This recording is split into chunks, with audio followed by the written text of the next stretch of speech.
Welcome to the She Makes Africa podcast, powered by the AWEC Alumni Network. Across Africa, women entrepreneurs are driving the continent's growth, making up 58% of Africa's business founders.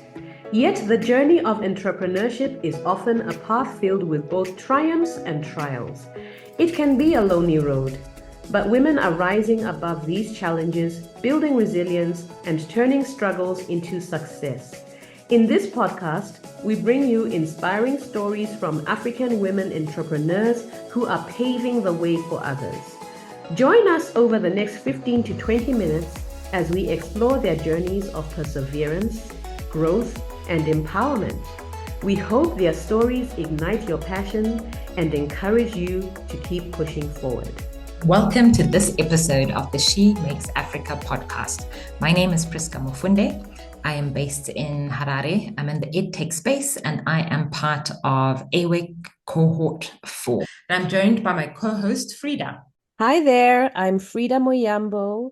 I run a company called Hulu Consulting, which is a project management skills development consultancy. And I am based in Harare, Zimbabwe, and I'm from cohort 2.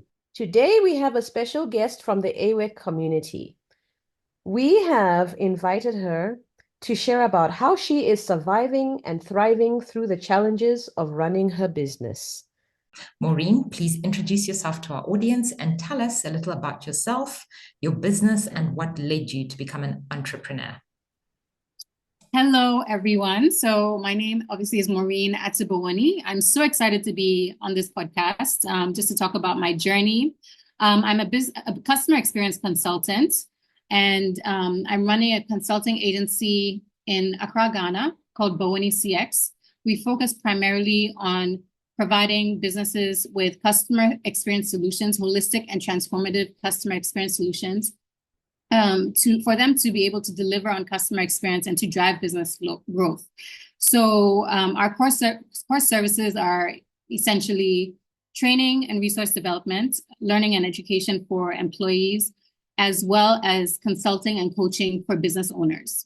Excellent. So I would be really keen to learn a little bit about your AWEC journey. What cohort were you in? How did you land up in AWEC? And what are the top 2 things you learned on the program that have significantly impacted your business? Okay, so I'm going to answer the first 2 questions. I was in cohort 2, I believe, in 2019. And I had an interesting journey because I initially applied the year before, but I didn't make the cut. And then the second time I applied, it was like at the last minute. I think it was like a week until the deadline.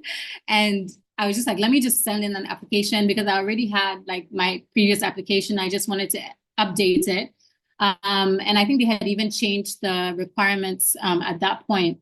So I did send in my application. I heard about AWEC on Twitter. Someone had retweeted it and I thought it was really interesting. At that point in my business, I felt it was a good opportunity for me to learn more and to tap into a community of other female entrepreneurs that were doing interesting things around Africa. So I did apply for the second time and I made it into that cohort. And it was just such an interesting experience. I was not prepared for how much value that I got out of that experience with AWEC. Okay, so you mentioned value. Could you tell us the top 2 things that you'd say you've consistently applied in your business that you can trace back to that AWEC program? I think for me, the key, or I guess the most prominent value I had, I felt that I got from AWEC was my mentor. He was just so instrumental in getting me to like kind of look at the way that I was, the vision that I had for my business in a different way. He challenged me to think bigger in terms of what I could do. And he was just such a good guide in terms of the advice that he provided me, not only in a professional capacity, but as someone that has so much life experience. He provided so much advice for me. And I would also second was I would say the assignments. The second was the assignments. The assignments really, I like to kind of describe AWEC as like a crash course MBA program. You know, it covered everything that you needed to know. If you had never done an MBA, or you didn't really have an idea of how to build your business or to formulate a plan or action plan as to how to roll out this idea that you have in your mind if you're in the ideation stage. For me, I wasn't in the ideation stage. I was in the early stages of my business, but it made me more structured in terms of my approach to my business and how I was going to build it or develop it over time. So those were the two key takeaways where I feel like that's where I got the most value out of the program.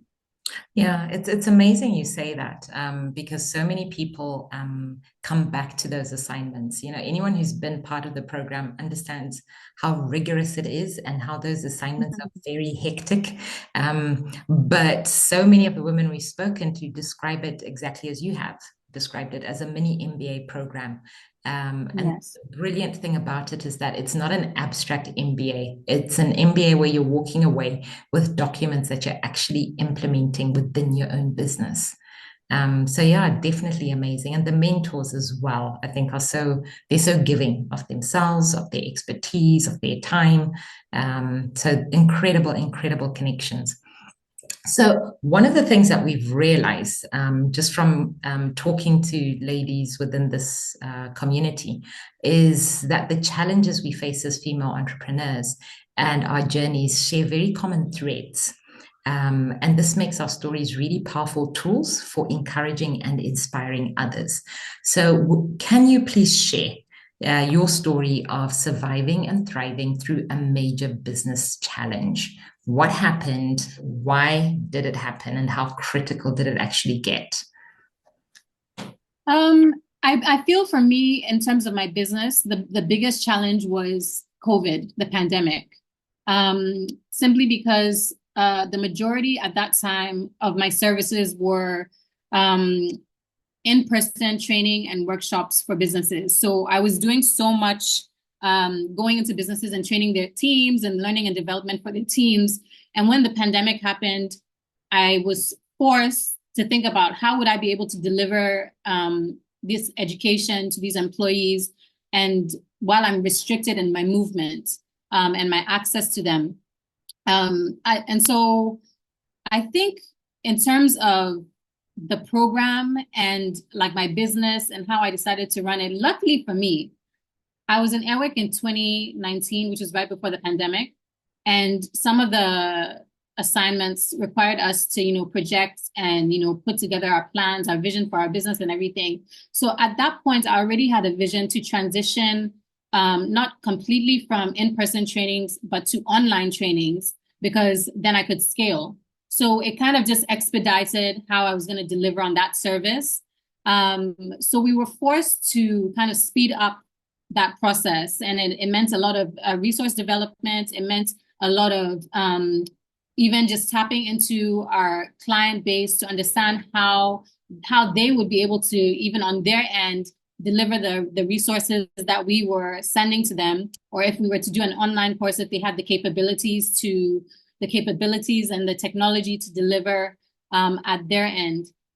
So it was a lot of pivoting in a short time span, because the business needed to make money and my clients also needed help. They needed to know how they would reach their clients and their customers. So that's what we really had to do. That was probably our biggest challenge. It just kind of expedited our growth and how we were operating our business. Yeah. Okay, so I'm curious to understand. You had this shift during COVID. Understandably, many industries were going through that. Did you maintain that? So this online presence and transition to online that was necessitated by COVID, has that continued up to now? Has that helped you scale in your business?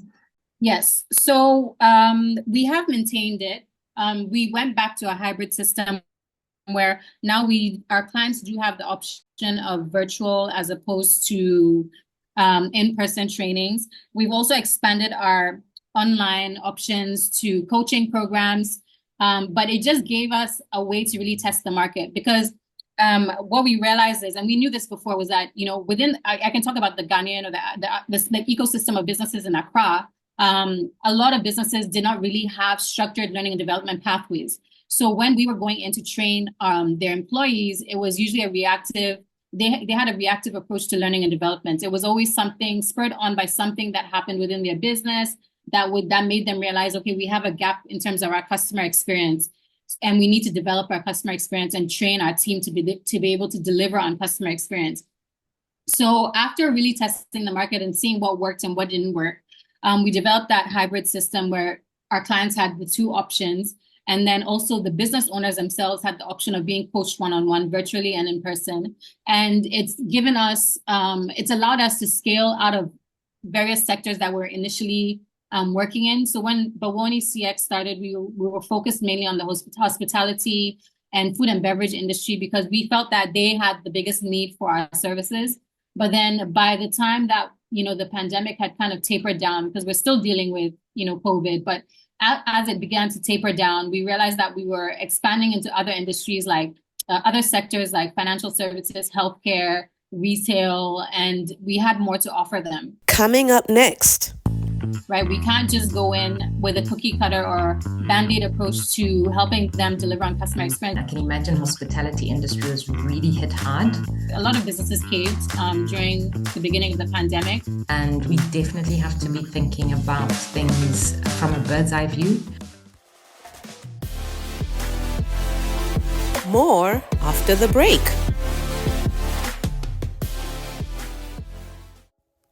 This is the She Makes Africa podcast, brought to you by the AWEC Alumni Network. We are here to build a community for African women entrepreneurs. If you have a story to tell, share it with us. Also, if you know a sister who could benefit from the AWEC program, encourage her to sign up and make a difference. Subscribe to our podcast on YouTube or on Spotify for podcasters if you would like to help us expand our reach. Like, share, comment. Thank you for listening. Okay, and I'm curious to understand that shift that was necessitated by COVID, transitioning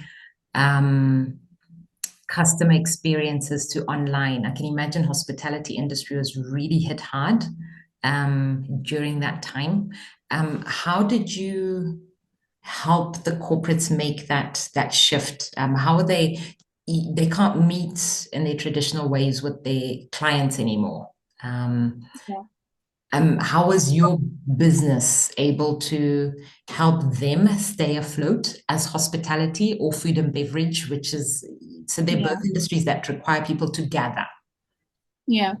So the main mind shifts that we had to basically educate them on, or even like just in terms of how they were operating their business, was the importance of customer data and customer engagement, right? Mm-hmm. So for the businesses that did not have any existing customer data, they had more of a challenge. It was an uphill climb for them. But the ones that did have existing customer data, they were able to engage their customer base using strategies that we provided them with.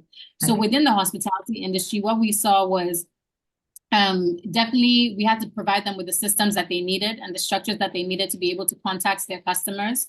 And then as things began to slow down, a lot of them have actually maintained it, where they realize that data is really so central to customer experience. If you have that data, you can make more informed, insightful decisions when it comes to delivering on customer experience and engaging your customers.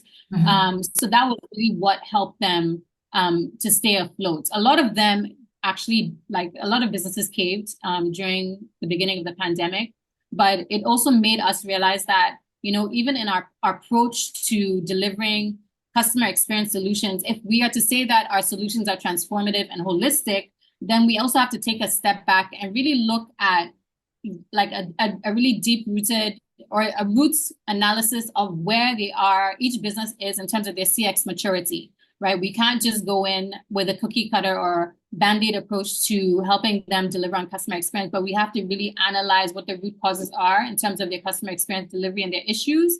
And then also analyze if they have the framework and the structures in place to be able to deliver on customer experience. So now that really forced us to really change our approach as consultants, as an agency.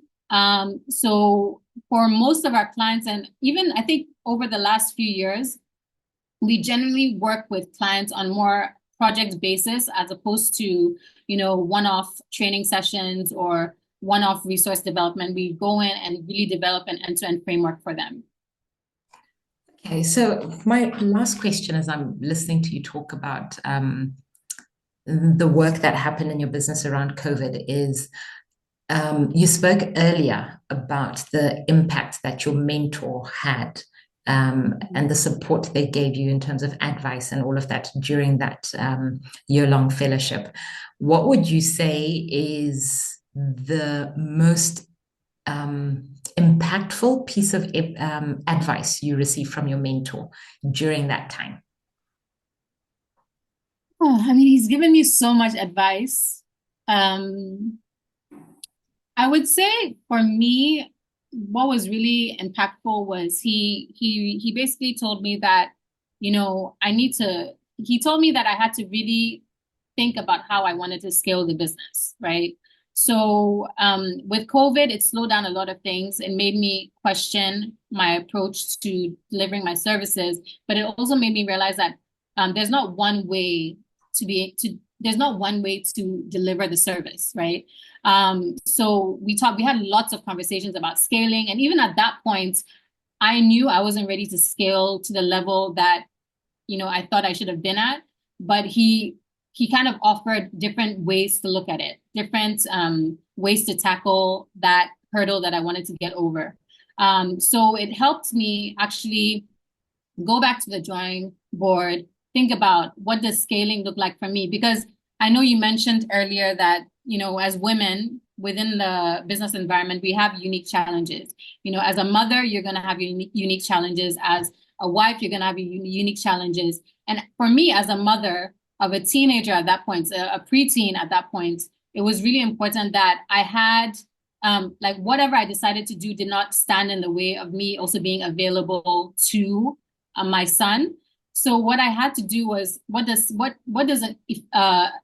scaling, I guess my vision for scaling look like to me in a way that I would be happy with my business and the growth that I'm making. And that was when we actually we transitioned more into the coaching and the coaching programs and the virtual training for a couple of years before we went back to, the traditional ways of delivering our services. Okay. No, that's so true. I think as women entrepreneurs, we juggle a lot of balls, and we definitely have to be thinking about things from a bird's eye view, looking at the impact of our business decisions on our personal lives, on family, on all those other things that are so important for us. And I can definitely resonate with wanting to ensure that business doesn't take away from those important mothering opportunities. I always tell people that I can always come back and start a business or, get onto another opportunity, but I can't undo years. If you lose out on those years with your child, then you've lost out on that time period, and it's always such a struggle. But on the flip side, the beauty of having your own business is that you can build your business to fit that lifestyle, and then your business can adapt as your children grow or as your family dynamic changes. Then you're at liberty to allow that business to grow and transition with you. So that's really amazing. Thank you so much for sharing that. Any last words of advice to the AWEC community or to people who are thinking about joining the AWEC program? I would say don't be scared to pivot. And I say this to a lot of the business owners that I work with and I coach, because sometimes we are so tied to our vision and what we want our business to look like but the world is changing. You know, we're living in a very dynamic environment right now. There's so many things, moving parts and things happening at the same time, that you shouldn't be scared to pivot. If I hadn't, honestly, if I hadn't had the guidance and some of the resources that I had during AWEC, I might have stuck with, you know, okay, now I can only do a traditional method of deploying trainings, but it forced me to think about, you know, more creative ways to get this information and this knowledge to my clients and to their employees. And because of that, now I'm really not as deterred or dissuaded when something happens or there's a change in the business environment. I'm able to think on my feet, think of different ways to do things. And if anyone that is currently in AWEC or thinking about joining AWEC is listening to this, I would definitely say tap into your mentors. Your mentors have so much experience, so much valuable experience that they can give you. Why do it the hard way when you have access to like so much knowledge that you can use to help you grow your business or start your business? Oh, wow. I love that statement that you've just made. Why do it the hard way when you have access to so much knowledge and so much support? That is so, so true. Standing on the shoulders of giants gets us there faster. So community, we have heard it. Maureen has shared her story of how she not only survived, but thrived through the business challenge that was presented by COVID. And so today she and her business are definitely more resilient and better poised to take advantage of future opportunities. So Maureen, thank you so much for joining us today. And to our audience, I would challenge you to think about something that you are going to take action on based on what Maureen has said. If you're part of the AWEC community, go back and revisit what your mentor said. If you're not, start preparing to join the program so that you can get access to mentorship as well.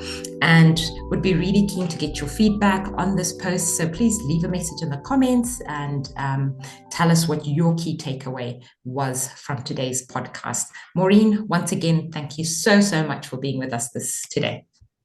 Well, thank you for having me.